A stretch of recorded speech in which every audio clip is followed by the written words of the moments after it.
ربي زدني علما زدني فقها زدني حكما أتبع قولك عملا يبني يجبر ذلك عثرة أمة. قل يا ربي زدني علما. اعوذ باللہ السمیع العلیم من الشیطان الرجیم. بسم اللہ الرحمن الرحیم وبہ نستعین وہو خیر ناصر وخیر معین وصلی اللہ علی محمد وآل محمد. اما بعد، ناظرین کرام، اسلام کی فقہی تعلیمات کے ساتھ آپ کی خدمت میں حاضر ہیں، اور آج جو ہم بحث پیش کریں گے وہ احکام میت کے حوالے سے ہے. موت ایک ایسی حقیقت ہے جس کا کوئی انکار نہیں کر سکتا، اور خالق کائنات نے اپنی حکمت اور مصلحت کے ساتھ ہی موت کو پیدا کیا ہے. ہمارا عقیدہ ہے کہ موت ختم ہونے کا نام نہیں ہے، نابودی کا نام نہیں ہے، بلکہ انتقال کا نام ہے. اس دنیا سے اس دنیا میں جانے کا نام ہے. اور اس دنیا میں جتنے کام انسان نے انجام دیے ہیں پیدا ہونے سے مرنے تک، اب اس کے حساب و کتاب کا مرحلہ شروع ہوتا ہے. یہ تمام انسانوں کے لیے لمحہ فکریہ ہے کہ وہ اس زندگی میں متوجہ رہیں. وہ اس دنیا میں رہنے کے لیے نہیں آئے، ہمیشہ رہنا نہیں ہے، نہیں، محدود مدت ہے. زندگی میں آپ دیکھیں کہ کس طرح ہوتا ہے. معمولی سی مصیبت آ جاتی ہے، انسان سمجھتا ہے کہ پتہ نہیں کیا ہو گیا ہے. چند دنوں کے بعد ختم ہو جاتی ہے تو پتہ چلتا ہے کہ کچھ تھی ہی نہیں. یہ دنیا پوری اسی طرح ہے، زندگی یہ دنیا اسی طرح ہے. جب انسان منتقل ہوگا اس دنیا سے اس دنیا کی طرف، اور وہاں جب اسے پوچھا جائے گا کہ تم کتنی زندگی کر کے آئے ہو، کہے گا شاید ایک دن یا ایک دن سے بھی کم. تو اب اس مختصر سی زندگی میں انسان دیکھے کہ اس کی ذمہ داری کیا ہے، اس کا وظیفہ کیا ہے، اس سے کیا طلب کیا گیا ہے. اس دنیا کے مقابلے میں وہ زندگی، آخرت کی زندگی دائمی ہے، ہمیشہ رہنا ہے. وہاں کی نعمتیں دائمی ہیں، وہاں کی خوشی خالص ہے. دنیا میں خالص خوشی نہیں ملتی، ایک لمحے کے لیے خوش ہوئے پھر کوئی غم آ گیا، لیکن وہاں خوشی دائمی ہے. تو انسان ذرا سوچے کہ ایسا نہ ہو کہ معمولی چیزوں کے لیے اللہ کی معصیت اور نافرمانی کرے، اور چند محدود دنوں کی زندگی کے لیے آخرت کی عظیم زندگی کو قربان کر دے. بہرحال ہم فقہی حوالے سے عرض کریں گے کہ میت کے کیا احکام ہیں. میت جسے مرنے کے قریب محتضر کہا جاتا ہے، یعنی جس کی روح قبض ہونے کے قریب ہے، سکرات کی حالت میں ہے، بہت مشکل مرحلہ ہے. اب ہماری ذمہ داری ہے، جو بھی وہاں موجود ہیں ان کی ذمہ داری ہے کہ اس شخص کو جو سکرات کی حالت میں ہے، جس کا روح قبض ہونے کے قریب ہے، اسے اس طرح لیٹایا جائے کہ اس کا منہ قبلے کی طرف ہو، یعنی پاؤں کے تلوے قبلے کی طرف ہوں گے، تو جیسے ہی یہ اٹھے گا تو اس کا منہ قبلے کی طرف ہوگا. یہ واجب ہے. جو بھی وہاں موجود ہوں ان کی ذمہ داری بنتی ہے کہ محتضر کو اس طرح لیٹائے کہ اس کا رخ قبلے کی طرف ہو.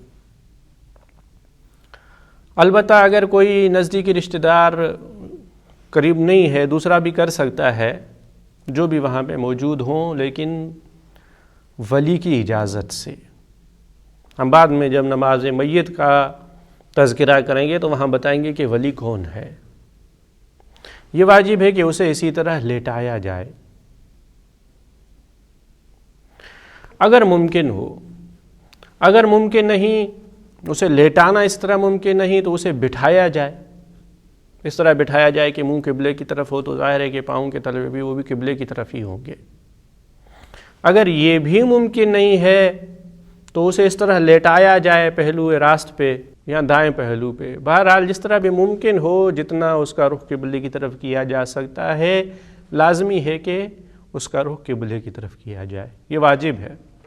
اس کے ساتھ ایک یہاں استحبابی حکم ہے، مستحب ہے کہ میت کو تلقین کی جائے، شہادتین کی، تشہد کی، اسے اس حساس لمحے میں، ان بحرانی اور پریشان کن لمحوں میں ان چیزوں کو یاد دلایا جائے، تاکہ وہ جب اس دنیا سے جا رہا ہو تو ان عقائد کے ساتھ جائے اور پھر وہاں اس کے لیے جواب دینا آسان بن جائے۔ شہادتین ہے، اللہ کی وحدانیت کی گواہی ہے، رسول اکرم صلی اللہ علیہ وآلہ وسلم کی رسالت کی گواہی ہے، ائمہ علیہ السلام کی ولایت کی گواہی ہے، عقائد حقہ ہیں، جتنا ہو سکے ان کی اسے تعلیم دی جائے، تلقین کی جائے کہ یہ چیزیں اس کے ذہن میں بیٹھ جائیں اور اس کے لیے دائمی ابدی سرمایہ بن جائیں۔ کہ انسان اس دنیا سے جاتا ہے تو کچھ لے کے تو نہیں جاتا، جو بھی ہو، کتنا بڑا امیر ہی کیوں نہ ہو، وہ بھی خالی ہاتھوں جاتا ہے، غریب ہی کیوں نہ ہو خالی ہاتھوں جاتا ہے۔ اسے جو چیز وہاں پر قائم آئے گی وہ اس کا عمل ہے اور اس کے یہ عقائد ہیں، اس کے یہ عقیدے ہیں جو وہاں اسے کام آئیں گے۔ اس دنیا کا سرمایہ یہی رہنے والی، بقا پانے والی چیزیں ہیں، تو اس کی تلقین اسے کی جائے۔ احکام میت میں جب انتقال ہو چکا کسی کا، سب کو جانا ہے، تو اس کے لیے احکام ہے کہ اس جانے والے کو غسل دیا جائے، حنوط کیا جائے، کفن پہنایا جائے، اس پر نماز میت پڑھی جائے اور پھر اسے دفن کیا جائے۔ یہ 5 احکام ہیں کہ مرنے والے کو غسل دینا ہے، اس کی اپنی مخصوص کیفیت ہے، شرائط ہیں، حنوط کرنا ہے، کفن پہنانا ہے، اس پہ نماز پڑھنی ہے اور پھر اسے دفن کرنا ہے۔ یہ 5 مرحلے اور ہر ایک کے مخصوص شرائط ہیں اور احکام ہیں۔ اسلام نے کتنی چیزوں کو مد نظر رکھا ہے کہ جو مر رہا ہے، جو مر چکا ہے، جو میت ہے، اس کے جسم کے لیے کچھ چیزیں ہیں کہ اس کا اپنا جسم جو ہے وہ محفوظ رہے، اسے کفن پہنایا جائے، اور جو اسلام نے شرط کی ہے کہ سفید کفن ہو، اس طرح کا ہو، یہ چیزیں خود اس کے جسم کی بقا کے لیے بہتر ہیں، دوسروں کو بھی اس کی تکلیف سے نجات دیتی ہیں۔ اسلام نے اس حساس لمحے پر بھی تمام چیزوں کو مد نظر رکھا ہے۔ یہ اسلام کی حکمت اور اسلام کے جامع اور کامل ہونے کی نشانی ہے کہ اسلام نے ہر مرحلے کے لیے، زندگی کے ہر اسٹیج کے لیے، بلکہ بعد از زندگی کے لیے بھی مکمل پروگرام بتایا ہے کہ کیا کرنا ہے۔ یہ عظمت ہے دین کی۔ میت کو غسل دینا ہے، البتہ یہ غسل اس کا عام غسلوں سے طریقہ تو وہی ہے، ترتیبی والا، لیکن مخصوص شرائط کے ساتھ ہے۔ جس پانی سے میت کو غسل دیا جانا ہے، ایک غسل، پہلا غسل جو ہوگا وہ آب سدر سے ہوگا، دوسرا کافور کے ساتھ، اور تیسرا خالص پانی کے ساتھ۔ یعنی جب ہم یہ عرض کر رہے ہیں کہ آب سدر کے ساتھ، یعنی سدر کے کچھ پتے، اس مخصوص درخت کے کچھ پتے جو ہے وہ پانی میں ڈالے جائیں گے، تھوڑا سا اسے مکس کیا جائے گا، مخلوط کیا جائے گا، اور دوسرا غسل جو اسے کافور سے دیا جائے گا، تھوڑا سا کافور پانی میں مکس کیا جائے گا، اور پھر تیسرا غسل خالص پانی کے ساتھ ہوگا۔ ہم جب یہ کہہ رہے ہیں کہ اس میں کچھ سدر کے پتے کچھ مکس کیے جائیں، اتنی تعداد بھی نہ ہو کہ یہ پانی مضاف بن جائے، اتنی حد تک نہ ہو، بہت زیادہ نہ ہو مقدار میں، تھوڑا سا، لیکن اتنا کم بھی نہ ہو کہ کوئی کہے کہ نہیں ڈالا ہی نہیں گیا۔ تو متوسط مقدار میں، اتنا اس میں سدر کے پتے ڈالے جائیں کہ کہا جائے کہ اس میں سدر کے پتے ہیں، یہ سدر کا پانی ہے اور یہ کافور کا پانی ہے اور یہ خالص پانی ہے۔ یہ جو غسل دیا جا رہا ہے، ایک تو غسل دینے والے کے شرائط ہیں، دوسرا جو میت ہے اس کی شرائط ہیں۔ غسل دینے والے کے لیے لازمی ہے کہ غسل دینے والا عاقل ہو، بالغ ہو، مسلمان ہو، بلکہ 12 امام اثنا عشری شیعہ ہو، اور ساتھ میں یہ کہ وہ قصد قربت کرے کہ میں یہ جو غسل دے رہا ہوں اسے یہ قربتاً الی اللہ ہے، کیونکہ یہ ایک واجب عمل ہے اور عبادت ہے، تو اس میں قصد تقرب شرط ہے کہ یہ غسل میں اللہ کی رضایت کے لیے دے رہا ہوں، اور جنسیت کو مد نظر رکھنا پڑے گا، یعنی میت اگر مرد ہے غسل دینے والا مرد ہونا چاہیے، اگر وہ خاتون ہے کوئی، بچی ہے کوئی، تو اس کے لیے خاتون اسے غسل دے گی، یعنی جنسیت ایک ہونی چاہیے غسل دینے والے کی اور میت کی جنس ایک ہونی چاہیے۔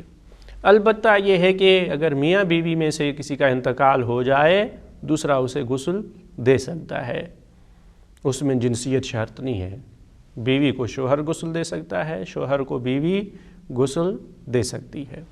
البتہ جب ہم نے یہ کہا ہے کہ یہ ایک عمل ہے، عبادی عمل ہے، اس میں نیت شرط ہے کہ قربتاً الی اللہ اس عمل کو انجام دیا جائے، تو اس میں پیسے وغیرہ نہیں لیے جا سکتے، اجرت نہیں لی جا سکتی، عبادت ہے، اس پہ اجرت لینا حرام ہے اصل عمل پر۔ البتہ اس کے مقدمات کے لیے ظاہر ہے کوئی دور سے آ رہا ہے، اگر وہ کرائے کے عنوان سے کچھ لینا چاہے یا دوسرے مقدمات پر جو غسل کے علاوہ دوسری چیزیں ہیں تو اس پہ کوئی اشکال نہیں ہے، لیکن اصل غسل دینے پہ اجرت لینا جائز نہیں ہے غسل دینے والے کے حوالے سے۔ میت جو ہے جس کا انتقال ہو گیا ہے، اب چاہے وہ بچہ ہو، بڑھا ہو، مرد ہو، عورت ہو، جس عمر کا ہو اس کے لیے غسل لازمی ہے، یہاں تک کہ اگر بچہ ہے اور ساقط ہو جاتا ہے، سقط ہو جاتا ہے، تو اسے بھی اگر 4 مہینے مکمل ہو چکے ہیں، کیونکہ 4 مہینوں میں اس کا وجود مکمل ہو جاتا ہے اور روح اس میں ڈالی جاتی ہے، اسے بھی غسل دینا پڑے گا۔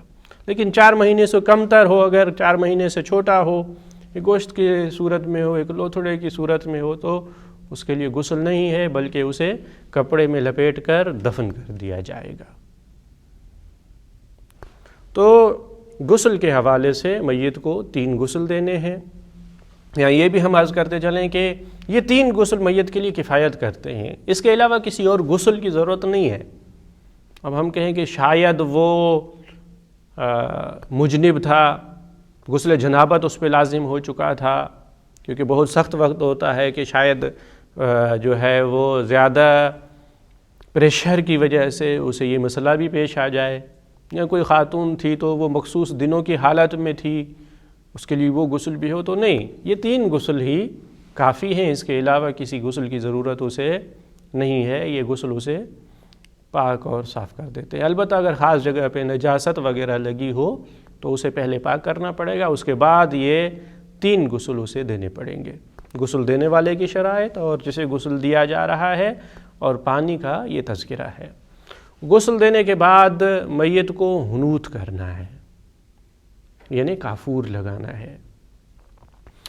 کافور اعضائے سجدہ پر لگانا ہے، جو سجدہ کرتے وقت جو اعضاء زمین پر رکھے جاتے ہیں، چاہے وہ پیشانی ہو، ہاتھوں کی ہتھیلیاں ہوں، گھٹنے ہوں، یا پاؤں کے 2 انگوٹھے ہوں، یہ 7 اعضاء کیونکہ سجدے کی حالت میں زمین پر رکھے جاتے ہیں، ان پہ حنوط کرنا، کافور لگانا واجب ہے، یعنی کافور اس پہ ملا جائے، اور بہتر یہ ہے کہ تھوڑا سا وہاں پہ رکھا بھی جائے۔ اس کافور کی بھی اپنی حکمت ہے، یہ اس کے بدن کی حفاظت کرتا ہے اور اسے جلدی بوسیدہ ہونے سے محفوظ رکھے گا،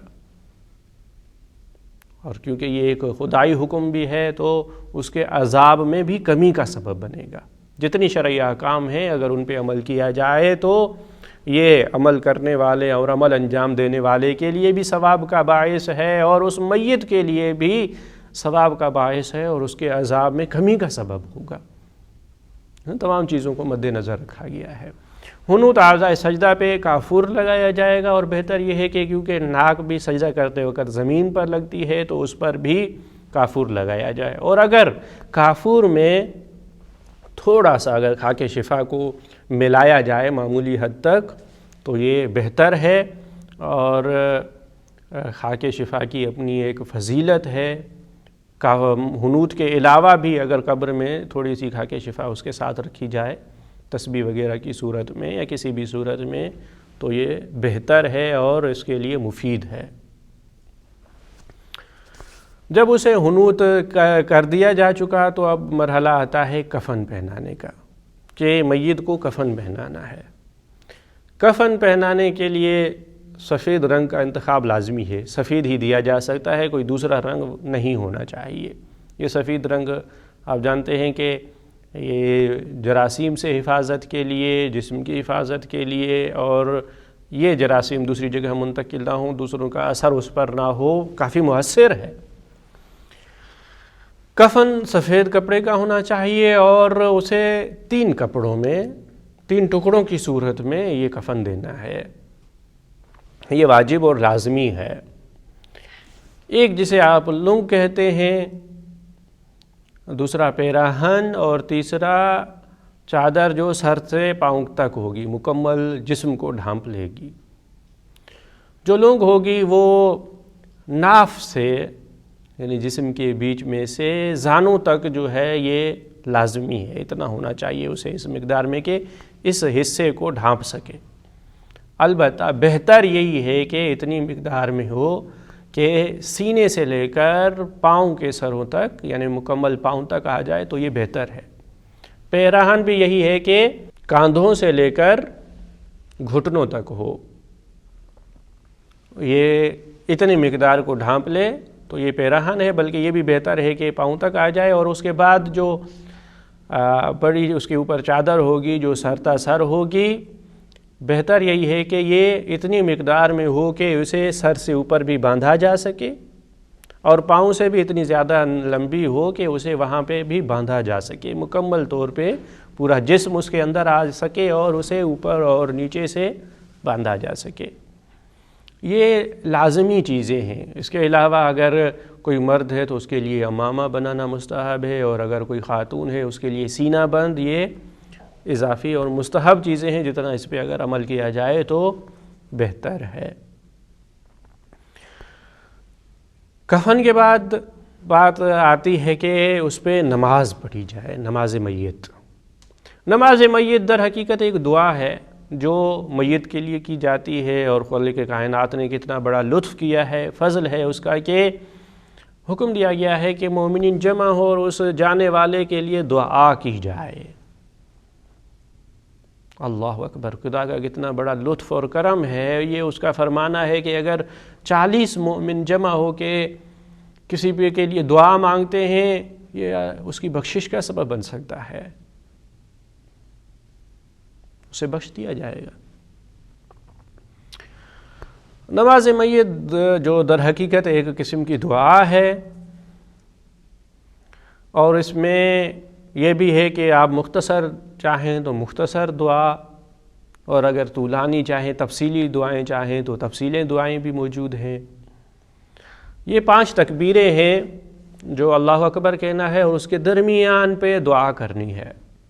مختصر اس کا یہی طریقہ ہے کہ نماز پڑھنے والا، شرائط ہم اس کی ابھی عرض کریں گے، جو نماز پڑھ رہا ہے وہ پہلی تکبیر کہے اللہ اکبر، نیت کے ساتھ کہ میں اس حاضر میت کی، مرد کی یا خاتون کی نماز میت پڑھ رہا ہوں۔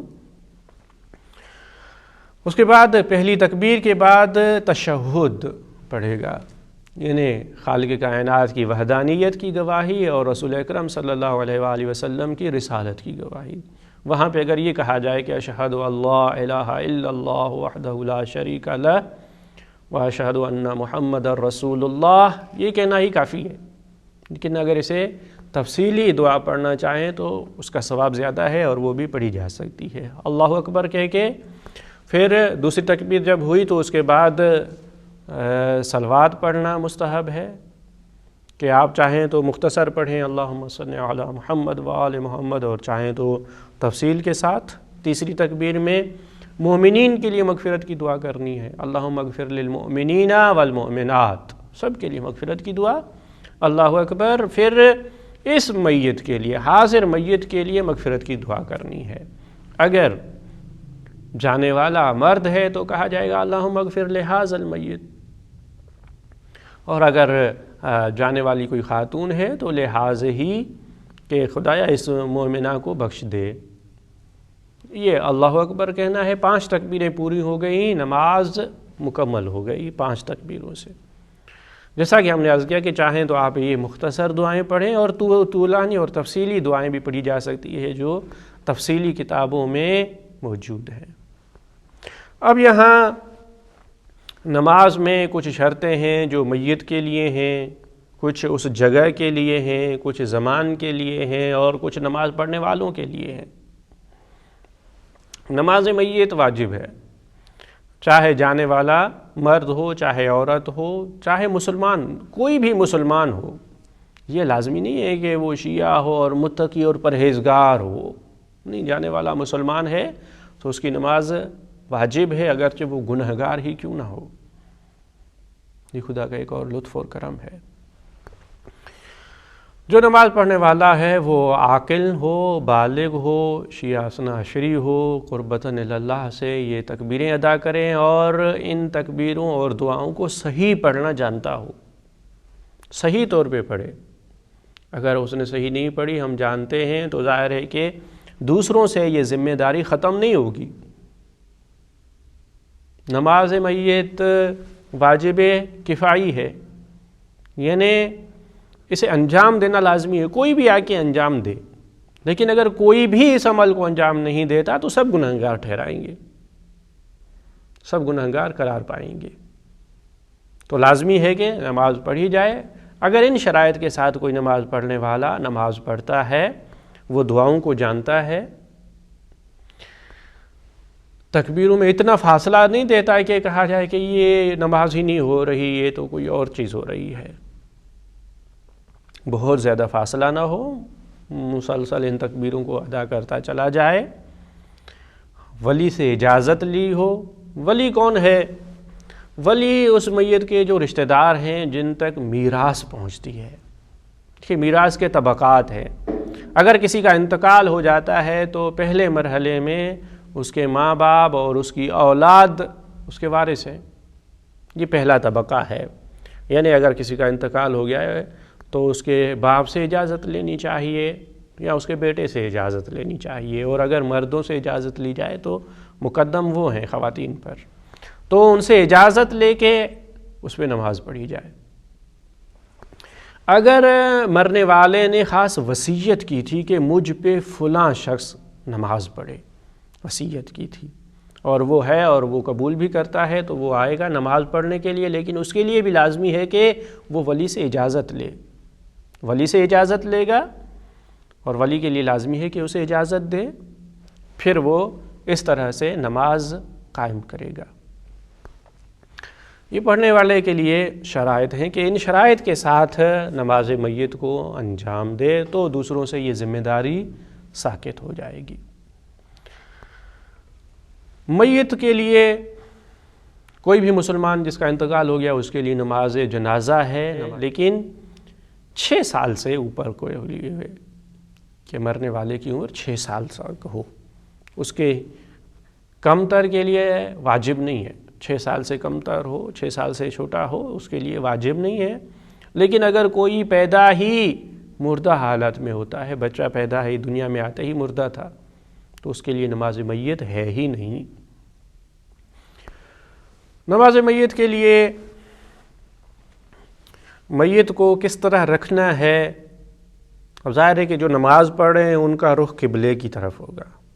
میت کو زمین پہ رکھنا ہے، اگر تابوت میں رکھ رہے ہیں تو بھی اتنا بلند نہ ہو کہ اسے کہا جائے کہ یہ زمین سے بہت زیادہ بلند ہے، معمولی حد تک زمین پہ ہی، یا اس تابوت جو بہت زیادہ بلند نہ ہو اس میں ہی زمین پہ رکھیں، اس طرح رکھیں کہ میت کا سر نماز پڑھنے والے کے سیدھے ہاتھ پر ہو اور نماز پڑھنے والا قبلے کی طرف ہو۔ ان دونوں کے درمیان زیادہ فاصلہ بھی نہ ہو، اتنا فاصلہ نہ ہونا کہا جائے کہ یہ اس پہ نماز پڑھ رہا ہے، بہت ہی قریب ہو، بلکہ اتنا قریب ہو کہ اگر تھوڑی سی ہوا لگی تو اس کے کپڑے اس سے ٹچ ہونے چاہیے، اتنا قریب ہو۔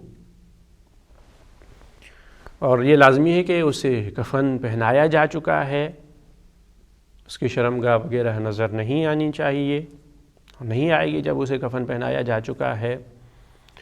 اور یہ فاصلہ جو ہم نے کہا یہ اس صورت میں ہے کہ جب نماز جماعت سے نہیں ہو رہی۔ اگر جماعت سے ہو رہی ہے اور ظاہر ہے کہ بہت زیادہ ہے نماز پڑھنے والے اور کوئی 20ویں 22ویں صف میں ہے، اتنا دور کھڑا ہے، اس کے لیے اشکال نہیں ہے، کیونکہ اس کے درمیان دوسرے لوگ بھی ہیں جو نماز پڑھ رہے ہیں۔ یہ فاصلہ نہ ہونے کی شرط یہ ہے کہ جب فرادہ پڑھی جائے، جماعت سے پڑھی جا رہی ہے، اگر امام اس حالت میں کھڑا ہوا ہے تو دوسروں کے لیے یہ شرط ساقط ہو جاتی ہے۔ یہ نماز میت کے حوالے سے تھا کہ ان شرائط کے ساتھ اس پہ نماز میت پڑھی جائے تو دوسروں سے ساقط ہو جائے گی۔ اگر میں شک کرتا ہوں، نہیں معلوم کہ اس میت پہ نماز پڑھی گئی ہے یا نہیں پڑھی گئی، اسے غسل دیا گیا ہے یا نہیں دیا گیا، تو اس صورت میں اگر اصل عمل میں شک ہے کہ پتہ نہیں دیا گیا ہے یا نہیں، کیونکہ مجھ پہ بھی واجب تھا، اگرچہ جب دوسرے انجام دیں تو پھر مجھ سے وجوب ختم ہو جاتا ہے، لیکن سب پہ واجب ہے۔ اب کیونکہ مجھے یقین نہیں کہ دوسروں نے انجام دیا ہے یا نہیں، مجھے انجام دینا پڑے گا۔ اگر خود عمل انجام دینے میں شک کیا جائے تو میری ذمہ داری ہے کہ میں اس عمل کو انجام دوں۔ اگر دوسروں نے انجام دیا ہے اور میں شک یہ کرتا ہوں کہ انہوں نے صحیح انجام دیا ہے یا نہیں دیا، ظاہر ہے مسلمان ہیں، وہ اپنے مسائل کو جانتے ہیں، انہوں نے صحیح انجام دیا ہوگا، تو میرے اوپر واجب نہیں ہے کہ میں جا کے دوبارہ اس عمل کو انجام دوں۔ ہاں، اگر مجھے یقین ہے کہ انہوں نے عمل صحیح انجام نہیں دیا، یہ مسائل نہیں جانتے، جو کیفیت شریعت نے بیان کی ہے اس کے مطابق یہ عمل انجام نہیں دیے گئے، تو پھر میری ذمہ داری ہے، میرا وظیفہ ہے، مجھ پہ لازمی ہے کہ میں جا کے اس عمل کو انجام دوں۔ لیکن اگر انجام دیا گیا ہے اور میں صرف شک کر رہا ہوں صحیح انجام دیا گیا ہے یا نہیں، تو میری ذمہ داری نہیں ہے، مجھ سے ذمہ داری ختم ہو جاتی ہے۔ نماز میت کے ظاہر ہے کہ بہت زیادہ مسائل ہیں، ہم انہیں مختصر کر رہے ہیں۔ اس کے بعد مرحلہ آتا ہے تدفین کا، کہ اسے دفن کیا جائے۔ دفن زمین کے اندر کیا جائے ممکن ہو، اور اس طرح دفن کیا جائے، اس طرح اسے زمین کے اندر رکھا جائے کہ اس کی بو باہر نہ آئے، بدبو باہر نہ آئے کہ دوسروں کو تکلیف پہنچے، اور اتنی مقدار میں اندر ہو کہ جانور وغیرہ بھی اسے نقصان نہ پہنچا سکیں۔ ایسا نہیں کہ تھوڑا سا کھود کے اسے دفنایا جائے، کوئی بھی جانور آ کے اس مٹی کو ہٹا کے اس کی جو ہے وہ بے حرمتی کر سکے اور بدبو وغیرہ بھی باہر نہ آ سکے۔ بہت سارے مستحبات ہیں یہاں پر جو تفصیلی طور پر کتابوں میں موجود ہیں۔ البتہ لازمی یہ ہے کہ مسلمان میت کو مسلمانوں کے قبرستان میں دفن کیا جائے، مسلمان شخص کو غیر مسلمانوں کے قبرستان میں دفن نہیں کیا جا سکتا۔ اسی طرح کسی ایسی جگہ پہ بھی دفن نہیں کیا جا سکتا جہاں پہ اس کی بے حرمتی ہو۔ کوئی گندگی کی جگہ ہے، وہاں جا کے ہم کسی مسلمان کو دفن نہیں کر سکتے، اس کی توہین ہوتی ہو۔ اور اسی طرح اگر کوئی جگہ مخصوص ہو، وقف ہے، یہ جگہ مسجد کے لیے ہے، شروع سے ہی وقف ہے مسجد کے لیے، وہاں پہ کسی کو دفن نہیں کیا جا سکتا۔ یہاں قبرستان ہے اور وقف ہے مخصوص لوگوں کے لیے، کسی نے وقف کیا تھا صرف یہ میرے خاندان والے یہاں دفن ہوں گے، ظاہر دوسروں کے لیے اجازت نہیں ہے۔ مکان کے لیے لازمی ہے کہ مباح ہو، یعنی اس کے لیے جائز ہو وہاں پہ اسے کھود کے وہاں پہ دفن کرنا۔ غصبی ہو، کسی دوسرے کی جگہ ہے، وہ اجازت نہیں دے رہا، مجھے حق نہیں پہنچتا کہ میں جا کے اسے وہاں دفن کر سکوں۔ یہ دفن کے حوالے سے لازمی چیزیں ہیں۔ اور اس کے بعد پھر مستحب ہے کہ اس پہ تلقین پڑھی جائے۔ جب اسے قبرستان لے جایا جا رہا ہے تو آہستہ آہستہ لے آیا جائے. غسل دیا جا رہا ہے تو اسے آرام سے غسل دیا جائے کہ اس کو تکلیف نہ ہو. انتہائی سخت مرحلہ ہے واقعاً وہ تنہائی کا. وہ پہلی رات بہت زیادہ سخت ہوتی ہے. ہمیں چاہیے کہ ہم اپنے مرنے والوں کو اس جو ہے انتہائی پریشان کن لمحوں میں تنہا نہ چھوڑیں. ان کے لیے نیک اعمال کرتے رہیں اور شریعت کے بتائے ہوئے قانون اور اصولوں کے مطابق یہ اعمال انجام دیں. ان کے لیے بھی فائدے کا سبب ہو. ہمارے لیے بھی کوئی بھی ثواب کا کام میت کے لیے کیا جاتا ہے تو یہ نہیں سمجھنا چاہیے کہ صرف میت کو فائدہ پہنچے گا. نہیں، میت سے زیادہ انجام دینے والوں کے لیے فائدہ ہے. جو انجام دیتا ہے، جو اس کے ورثاء ہیں، وارثین ہیں، انہیں چاہیے کہ اس کے واجبات کا خیال کریں. جو نمازیں ان سے قضا ہوئی ہیں، جو ان سے روزے قضا ہوئے ہیں، جو ان پر واجب حق ہیں، یہ آداب میں سے ہیں. ان کی وصیت پہ ممکنہ حد تک عمل کیا جائے جو شریعت کے حدود کے اندر ہو. خلاصہ یہ کہ جانے والے کو نہایت احترام کے ساتھ بہترین طریقے سے الوداع کیا جائے اور اس کے حقوق کو ادا کیا جائے. ان احکام کی اطاعت اور پیروی کرنے میں، پورا کرنے میں ہماری اور ان کی بھلائی ہے. ہماری دعا ہے کہ خالق کائنات ہمارے تمام مرحومین کی مغفرت فرمائے اور ہمیں ان کے لیے نیک اعمال کرنے کی توفیق عطا فرمائے. السلام علیکم ورحمۃ اللہ وبرکاتہ.